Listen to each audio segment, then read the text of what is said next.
Connor Mantz. Yeah. So got a pretty good start to the year already, right? The half, and then of course the 10 as well. What are you kind of how you feeling kind of this year so far? Feeling great. I think, both the 10 and the half were to just kind of help me to make sure I know I'm on the right path heading into the race and heading into Boston. And Houston was a little humbling, but kind of a good wake-up call, like I just found, okay, like there's little things I need to work on, and I think Houston really helped show that.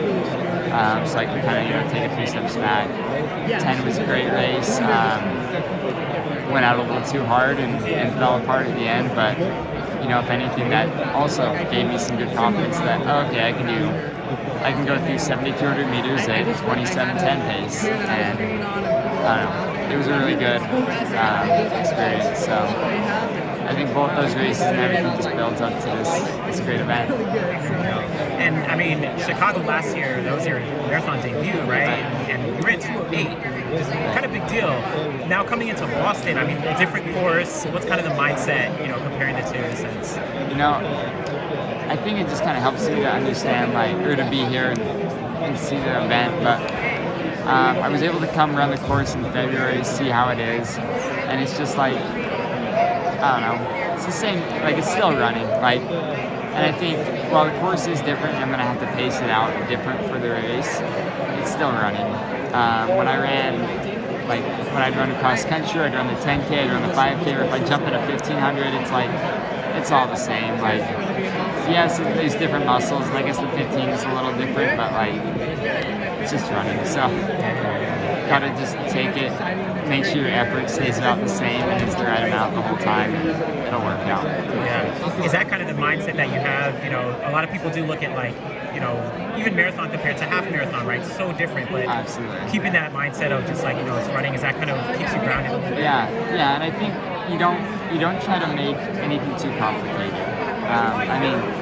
You think about it, even with all the new technology and everything that we have, the American record was set in the early 2000s, and then you had guys like Bill Rogers and Frank Shorter, who were fantastic athletes, and if they jumped in a race how they were back then now, they'd still be near the front of those packs. And so I think you don't want to overcomplicate the sport too much, because it just kind of I don't know, doesn't make it fun. Doesn't keep that unknown factor in there. So what kind of excites you, coming in, with your marathon career, for Chicago, Boston now, just going forward? What kind of gets you excited all the time going forward? I think there's just something special about the marathon, because the marathon, it's a distance so many people run, but it's also it's brutal. You can't jump in every marathon unless you're Yuki Kawauchi. You're just not going to be able to compete, and it's just an exciting event. So, I don't know, there's always been something that's drawn me to it, too. Yeah, that's so dope. And then even thinking of, again, you ran 2:08, and it's pretty fast for an opener, right? How do you kind of assess that, and what do you think is possible for you moving forward? I think how do I assess that?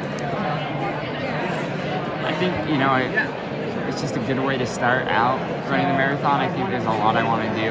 I want to run a lot faster, but if there's anything you see from athletes like Eliud Kipchoge or Mantz, is that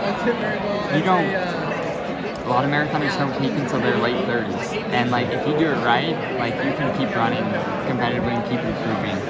And I think that's one thing I've kind of been keeping inside. I want to do something big, in the marathon, but right now, this year, all I want to do is just improve just that much. And having someone like a Kipchoge in the race, and some of the other Kenyans, does that give you motivation coming into Monday? Yeah, absolutely. I mean, it's fun beating Americans, but and competing against Americans. But want to be the best in the world, you got to go against the best in the world, and that's something that I feel any American in this field wants to do, is compete and see how they run against everyone, not just the top Americans. And what do you think in terms of American marathoning? course, we're a little bit step below the rest of the world, right? But we're having guys like you, like Scott Fabel, right? Like a lot of guys are really starting to come up. Do you think, in the next couple of years, we'll see a lot of Americans really competing down into 206, 205, 204 maybe, I really hope so, and I think so. I think we're really going to make big moves on the track.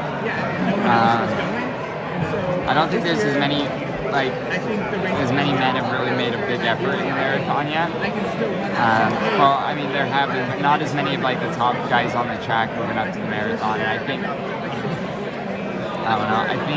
the marathon is something that's tough too. It's hard to train 4 months for one race and have it be okay, this is the one race, and then I can't run another race right after. I can't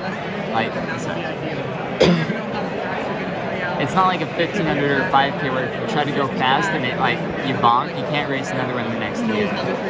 But I think the Americans are going to do better eventually. Hopefully it's in the next few years. Hopefully I'm part of that, but we'll see. I mean, I think super shoes seem to benefit.